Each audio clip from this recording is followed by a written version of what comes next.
Offender profiling and linking crime. Criminal psychology is much more well-known now that it has been in the news, and many students want to work in this field. But profiling criminals haven't been shown in the media in a very accurate way very often. This chapter will give you a more accurate introduction to offender profiling. The goals of the two processes are very different, so they are discussed in a separate chapter. Offender profiling. Profiling a criminal is figuring out what kind of person he or she is based on what you saw him or her do at a crime scene. There are two main types of offender profiling: those based on a person's location and those based on the person's personality traits. Offender profiling is an umbrella term for many different things, including criminal and psychological profiling. An offender profiler can use several different things to build a profile or determine where a criminal is likely to live. One of the most important things to consider when making a profile is what the victims or witnesses say about what happened. Most people who do offender profiling are hired as consultants, and it is not as common as the media make it seem.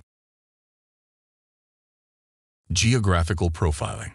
The study of environmental crime is where geographical profiling got its start. Environmental criminologists aim to determine where criminals were likely to commit crimes based on where they lived. The goal of geographical profiling is the opposite of that. The criminal's crimes are a starting point for the geographical profiler, who tries to figure out where the criminal resides. Criminals have a mental map of places they know well and are likelier to break the law in those places. For example, a criminal's home is called his or her home range, and the area where they commit crimes is called their criminal range. The distances between places on our mental maps do not match the real distances between them. Instead, perceived distance plays a big role. Unlike marauders, commuters leave their homes and go to a certain area where they cause trouble. As a result, their criminal range is unlikely to overlap with where they live. One study examined a man who committed many rapes in Italy over a long period. It found that he sometimes acted like a marauder and sometimes like a commuter.